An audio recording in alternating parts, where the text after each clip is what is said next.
teaming, menurut gua di sini kalau turnamen itu dari zaman PUBG PC pun juga selalu kostumnya sama.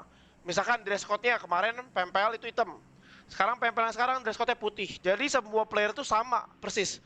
Palingnya cuma beda di skin helm, gua nggak tahu ya diperbolehkan apa enggak. Cuman kalau di PMPL kemarin tuh skin helm tuh masih boleh kalau nggak salah. Skin helm senjata masih boleh, tapi kalau untuk kostum itu masih putih semua gitu menurut gua.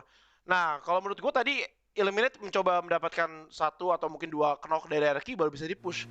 Karena dia nggak tahu gitu. Kalau misalnya kita lihat dari kill feed tadi, itu kalau misalnya kalian perhatiin, itu benar-benar jelas banget bahwa nggak ada satupun member dari RRQ yang knock. Jadi menurut gua itu resiko banget kalau Illuminate mau nge-push. Kecuali ketika tadi tim Secret itu bisa knockin satu atau dua player dari tim RRQ, dia akan lihat gitu, oh RRQ knock sama tim Secret. Oke, mereka baru kelar perang, mereka sekarat, mereka masih revive, masih heal, masih setup defense lagi, dan gue akan bisa nyamperin gitu kalau misalnya gue jadi eliminate. Tapi kalau misalnya nggak ada info yang masuk bahwa kalau RRQ itu ada yang knock, menurut gue sedikit risky untuk eliminate untuk bisa nge-push. Kenapa? Karena kita lihat sini juga eliminate berada di posisi ke-8, poinnya juga cuma 36, dan untuk ngelawan tim RRQ yang ada di posisi ke-1 menurut gue itu agak sulit ya sebenarnya. Kita juga di sini ada Morph, dia udah ambil shelter. Kalau Morph itu dia tetap stay di George Paul, gue agak bingung gimana caranya dia bisa dapetin shelter. Karena seperti kita tahu, George Paul itu ada di sisi kiri atas map gitu. Dan gimana caranya dia bisa rotasi langsung masuk ke arah shelter. Dan menurut gue itu cepet banget sih. Gue ngerasa, gue prediksi juga kayaknya sih Morph nggak turun di George Paul sih menurut gue. Karena, apa ya, karena kejauhan gitu menurut gue. Oh, please jangan sampai ketabrak. Suksi, belok, itu teman kamu sendiri ya. Tolong guys, ini satu bendera Indonesia guys. Oke, sini Tubi mencoba nge-push juga ke arah GC. 1 melawan 4 di sini, berani banget ini. Dari kelihatannya dia akan bisa kemana-mana sih. Dia akan coba nge-push di sini, gak dilakuin. Oh, headshot, jump shot yang baik banget dari Deadshot di sini. 1 melawan 4 ya guys ya. Dia pede banget. Sedikit pick kiri dari Nongbim, dia sudah hit lagi, dia sekarang dan gue ngerasa, Deadshot di situ open banget. Dia nice banget. Nggak bakal kena sih seharusnya sih. Wow, dan Ryzen juga bisa mendapatkan 1 knock ke arah Hijrah ya, dan belum bisa terconfirm killnya. Dan udah langsung dikonfirm aja sama Microbo ya tadi dari sisi kiri bawah layar ya, layar kalian. Dan menurut gue ini zonanya ke arah mansion shelter sih ini. Ini daerah shelter, prison, bisa juga ke Boya Senayan menurut gue. Mungkin sedikit susah karena nggak ada map yang selalu ditampilkan, tapi untuk Ryzen bisa terculik sama Rensky di sini. Oh no, please. Oke, ini zonnya ke arah backflip nih, Boya Senayan nih, rumah backflip nih. Nah, buat kalian yang mungkin belum bisa membayangkan mapnya ke arah mana, ini menurut gua karena dia kelihatan sedikit ya itu ya, di rumah L ya, di bawahnya shelter. Seharusnya zonanya nggak jauh-jauh, ngebantingnya ke arah rumah backflip. Rumah backflip itu ada di bawah ya saya. Disebut orang rumah heaven atau apa, tapi gue nyebutnya rumah backflip ya. Pokoknya rumah yang ada bukitnya, yang bisa naik ke atas atap rumah L. Nah, itu namanya rumah backflip gue sebutnya. Dan menurut gue sih, kayak sebenarnya tim-tim Indonesia itu, ini kita buka-bukaan aja guys ya, karena gue dulu pro player, kita tuh ada meeting antar tim. Jadi setiap kali kita mau mewakili Indonesia melawan tim-tim luar, kita bukan teaming, tapi at least janjian supaya kita nggak saling bunuh. Kayak, oke, ntar Nick bisa take down sama Madara di sini. Nick juga ada masih knockout, dan kayaknya bakal sulit banget sih untuk Onyx untuk bisa nge-revive. Dan lagi-lagi Onyx harus main di luar zone guys ya. Ini menurut gue Onyx itu rotasinya sedikit terlalu lambat sih. Gue nggak tahu apakah mereka masih ada bug parasut atau enggak. Tapi kalau memang mereka udah nggak ada bug, seharusnya Onyx itu bukan tim yang rotasi lambat sih, karena Onyx bisa sukses di PMPL Indonesia pun menurut gua karena dia rotasi cepet. Defense Onyx tuh kuat banget. Pokoknya kalau ada tim yang bisa nabrak, oke kita lihat sini. Ya ini adalah rumah backflip ya yang diambil sama Orange, tim nomor 5. Ini Tubi enak banget sih menurut gua. Ini luar biasa enak. Ada tim juga bisa masuk di kanan bawah. Di kanan bawah itu ada sedikit perbukitan dan juga batu-batu yang bisa dipakai. Tapi kalau misalnya memang zona kebanting ke arah kirinya mansion, menurut gue itu akan sulit banget kalau orang dari masuk di kanan bawah. Di tempat BLCK sekarang, tim nomor 6 itu juga ada sedikit bukit juga, itu bisa diambil. Ada di kiri bawahnya tim Orange, tapi kayak kelihatannya dia langsung nge-push kah? Atau enggak? Oh, kita lihat di sini, YG coba nge-push di sini, 4 lawan 4. Ini sebutnya rumah toko guys ya. Mungkin buat kalian baru, kalau gue nyebutnya rumah toko, kita lihat dia langsung nge-push di sini. 3 melawan 4 sini, spray. Dilakukan oleh Tubi Kufet di sini, belum bisa mendapatkan siapapun. Ada satu player juga yang udah terknockdown, belum bisa di revive. Capo mencoba lompat di sini, dia nggak jadi lompat. Dia lompat tapi dia nggak bisa. Reload. Oh, hampir ya. Itu penting banget guys. Nah kalau sabar kita tahan dulu lah selesai guys. Ini Yudu mau coba nge-push rumah L dari tim KOG. Oh dia naik, Fredo, kamu tidak melihat dia naik, dia coba nge-heal, dia langsung di-cook, dimasak matang-matang, belum bisa mengenai siapapun di sini. Masih ada konsep di atas atap dan kayaknya 2 melawan 3 cukup sulit. Ada Drax juga yang masih di-smokin aja dan kelihatannya antara mereka, nice banget granat dari konsep di sini guys. Kita lihat guys ya, kalau udah turnamen, aim itu 11-12. Yang menentukan adalah timing dan juga kemampuan kalian untuk granat. Kalau kalian jago granat, granat. Kalau kalian jago granat itu chance kalian buat menang perang itu jauh lebih tinggi sih menurut gua. Ketimbang kalian jago aim ya. Jago lempar granat tuh lebih baik daripada kalian jago aim menurut gua. Karena nggak semua orang bisa kalau lempar granat. Kita di sini Sup, dia masih bingung aja antara dia mau back off atau kayaknya kelihatan dia bakal back off sih guys. Agak sedikit aneh juga kenapa, karena KOG itu bukan tim yang back off kalau dia perang ya. Dia tipikal tim-tim yang memang YOLO banget dan bener-bener kayak dia all in ketimbang dikabur. Tapi let's see. Kita akan lihat aja guys. Spray red dot dari manfaat sini biasa mendapatkan konsep di sini guys. Langsung di secure kill sama Fredo. Dan Onyx tadi udah masuk ya guys ya dari sisi kirinya Yudu sekarang ya. Itu open field. Gua akan bantu kalian bayangin. Open field ada sedikit pepohonan dan juga ada deep kecil dan menurut gua, jumper. Apakah dia akan nge-push sendirian di sini guys? Wah, luar biasa si Yudu nih. PD-nya lagi di ubun-ubun guys. Luar biasa, dia langsung mencoba turun. Ada beberapa granat. Oke, kita lihat sini. Jumper sendirian. Dia kayaknya nggak tahu sih. Jumper. Tidak mendengar step.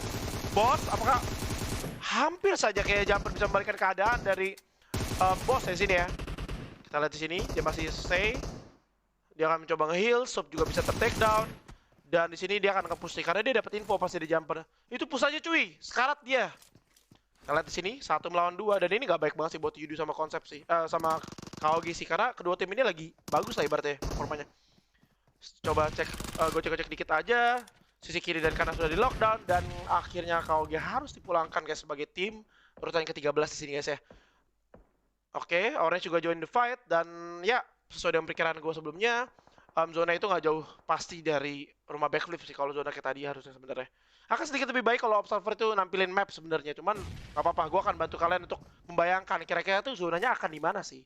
Kira-kira prediksi apa sih yang harus kita buat kalau kita main turnamen, kalau kita pemula, kita baru mau belajar turnamen ibaratnya. Kita lihat sini, Orange belum mendapatkan 1 kill pun ya. Dan itu membuat gue berpikir sih kayak kenapa, padahal spot yang dimainin sama Orange sekarang itu benar-benar bagus banget sih padahal sih. Kayak seharusnya dia akan sedikit lebih berani gitu, kayak dia punya tempat high ground, nggak akan ada yang bisa nge-contest dia. Dan kalau dia bisa naik ke atas atap sebelumnya di early game, dia akan bisa dapetin beberapa kill mungkin at least. Gue nggak expect sini Orange akan dapetin 0 kill ya. Biasanya tim-tim yang ngambil di rumah backflip itu akan dapetin 2 atau 3 kill at least. Di sini Morph akan coba, itu benar-benar open field banget sih. Di sini Morph mencoba main di luar zone guys. Dia akan ngegunain 4 mobil sebagai barikade guys ya. Buat kalian juga yang baru nonton, jadi mobil itu bisa dipakai buat barikade. Biasanya itu mobil UAS guys, bukan Dacia atau buggy karena itu terlalu ceper ya. Biasanya itu mobil UAS, tinggal kita pecahin bannya dan itu akan bisa jadiin coveran gitu. Dan ini adalah deep yang gue maksud sebelumnya. Langsung diambil sama YG dan kelihatannya Orange akan kehilangan spot. Kita juga sini RRQ akan duel melawan Morph di sini. Morph di sisa 3 player doang. Spray dilakukan oleh RRQ, bagus banget guys. Bisa men-take down G9 di sini. 3 player dari RRQ akan mencoba meratakan Morph. Spray through the smoke, belum bisa mendapat siapapun di sini dari D2E. Reski masih mencoba heal aja dan kelihatannya di sini Morph akan sulit banget karena 1 melawan 3 Zabrol. Apakah dia bisa balik ke keadaan di sini? JXC akan di end, Zabrol masih ke front dan Morph harus pulang ke arah lobby guys. Dan menurut gua kalau misalkan ada deep kayak gitu, sebaiknya gaya main BTR kemarin ya untuk di Erangel pertama atau Erangel kedua gue lupa, itu lebih tepat sih. Jadi kalau misalnya kita mau mainin sedikit slope atau deep kecil, bentar, Reni, spray. Kita Kita tahan dulu. Di sini Big Boss bisa mendapatkan BTR kayaknya cuma tersisa sendirian di sini guys. Ryzen tersisa sendirian di sini. Apakah Super Ryzen bisa membalikan keadaan? YG knock 2, tersisa 2 player di sini. Ryzen cuma tinggal sendirian. Dia masih nge-prone di balik Dacia. Kayaknya Microboy nggak akan bisa sih, dan Microboy akan mencoba mungkin mencari info di sini terhadap tim YG ya. Kelihatan bakal susah banget sih. Jadi hanya tinggal Ryzen tersisa guys, melawan 3 tim Thailand dan juga 1 tim Malaysia ya. Kita lihat di sini Microboy bisa di kill steal kayak sama Orange di sini. Ryzen masih di luar smoke, dia masih aman di luar zone dan dia akan gunain smoke itu untuk tapi Ryzen dapat zone ya guys ya. Kalau dia punya banyak smoke dia akan bisa survive sih menurut gua guys. Menurut gua.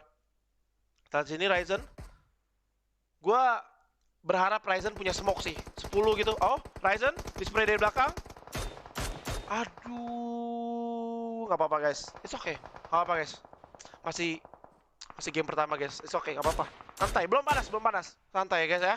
Santai. Biasanya kalau misalnya habis buka puasa tuh, ntar pada semangat semua mainnya. Santai aja guys. Oke, kita langsung fokus aja balik lagi ke game. Dan masih ada 7 tim ya, dengan 18 player. Dan di sini Yudo akan masuk dari sisi kanan guys, dan ini gak banyak cover yang bisa gua ambil lah, bisa diambil ya kelihatannya, karena itu open field banget. Seingat gua nggak ada bener-bener ini open field banget sih.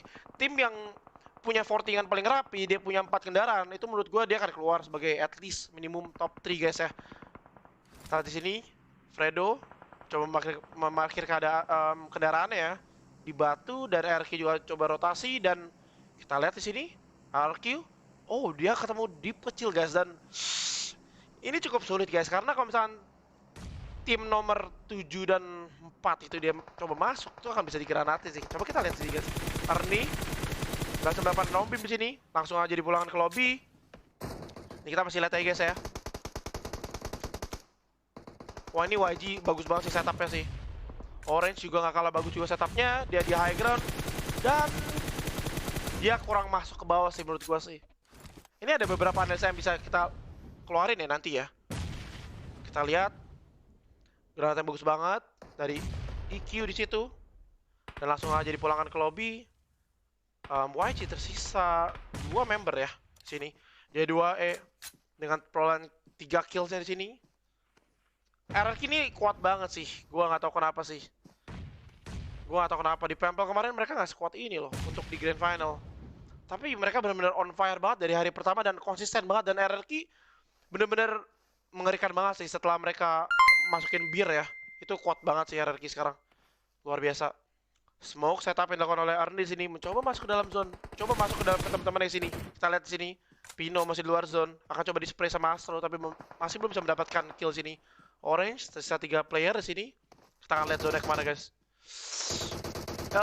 YG tempatnya bagus sih. D2E menurut gua performanya juga lagi bagus banget di hari pertama. 11-12 sama G9 ya, karena biasanya D2E itu nggak begitu perform gitu. Kalau misalkan G9 perform, D2E juga nggak begitu perform, dan juga bekerja sebaliknya. Tapi untuk di PMPL kali ini, dua-duanya tuh benar-benar lagi on fire banget sih. Benar-benar kayak saudara kembar tuh, kayaknya memang punya apa ya, kayak misteri tersendiri gitu loh, kayak dibanding sama teammate biasa menurut gua. Makanya player kembar itu di PUBG menurut gua lumayan bagus ya, kayak KKAD, Zabro sama Rensky, Luxi Zuxi ya kan. Manparang. Kita lihat di sini, dia akan coba ambil dari sisi kiri batu ya guys. Kita akan lihat di sini guys. Semua tim harus jalan sih. Kita akan lihat guys. Ini gua nggak bisa prediksi siapa yang menang sih, karena semua tim harus jalan, dan kita akan lihat guys siapa yang lebih jago untuk nangkap Garaga guys. Itulah yang bakal menang menurut gua. Kita akan lihat di sini. Orange coba parkir keadaannya, display langsung sama Manparang, dan ada kesalahan yang dibuat sama Orange ini guys. Dan seharusnya Orange nggak jalan sih, karena dia ada di sisi zone yang paling kecil, dan menurut gue seharusnya dia lebih sabar sedikit sih. Bentar, error. Oke. Tolong. Lagi seru-serunya ini. Oke. Aman. Kita lihat. Wah, kalau kayak gini sih YG sih enak banget. Dia akan third party nih. Manparang berhasil mendapatkan 2 player dari tim Orange di sini. Menyisakan 1 player doang, dan Araki still looking strong di sini guys. Yudo masih mencoba ngepron masuk, dan kalau timingnya Yudu tepat nih dia akan bisa dapetin chicken sih menurut gua di sini sih. Kenapa bukan RRQ? Karena ini tergantung ya. Kalau memang tim-tim itu pada agresif, seharusnya RRQ itu bisa ke pitch down sih, bisa ke sandwich sih menurut gua di sini. Kita lihat di sini karena RRQ benar-benar dari tadi dia nembak terus, Yudu akan mencoba mendapetin. Oh, kita lihat spray through the smoke dari RRQ di sini. Belum mengenai siapa di sini guys. Kita lihat ya. D2M coba spray lagi, belum bisa mendapat siapapun. Orange bisa mendapat satu, Fredo, Terminator Yudu, dan harus dipulangkan ke lobby Yudu di sini guys. Dan ini sayang banget sih. Kita lihat sini guys. Kalau ini YG-nya ofensif ya, kalau YG-nya ini agresif, menurut gue seharusnya RRQ ini ke sandwich banget sih. Kita lihat guys. Jadi yang dari tadi yang perang itu bener-bener cuma Yudunya doang gitu. Kayak bener-bener gue menyayangkan kenapa YG ini nggak perang guys. Karena kalau kita pengen mendoakan tim Indonesia untuk naik, ini RRQ mesti apa ya? Mesti pulang duluan menurut gue guys, karena dia bisa mendapatkan poin lagi. Dia dapat 8 kill, udah aman di top 3, dan zonanya kan kelempar tengahnya di orange ya, kelihatan di sini. Yes, di sini kita lihat. Kita akan lihat sini RRQ mulai PD, spray dari si kiri di YG. Orange mencoba dapetin satu player dan harus pulang ke arah lobby guys. Harus puas di posisi ketiga. Revive coba dilakukan terhadap Ernie, dan kelihatan YG pasif banget loh. Halo, kalau kamu lihat kill feed, kamu tahu harusnya kalau dia tuh knock, kenapa kamu tidak jalan? YG kamu jangan, dia pasif banget. Sayang banget sih. YG ini kalau dia pede ya, dia bisa mendapatkan kill banyak banget ya harusnya di sini tadi. Dia bisa ketika Yudu perang sama RRQ dia ikutan, ketika RRQ barusan perang juga sama YG dia juga bisa ikutan. Nih YG harusnya bisa dapat berapa ya? Tambahan 4 kill lah minimum at least. Sama chicken kalau udah kayak gini udah susah sih. Karena RRQ posisinya high ground di sini guys. Sayang banget sih. YG ini dia menyanyiakan keadaan untuk bisa dapet chicken cuy. Atau nggak at least ada yang ngambil pohon lagi di situ. Jangan ke pro dua-duanya di situ. Sayang banget sih.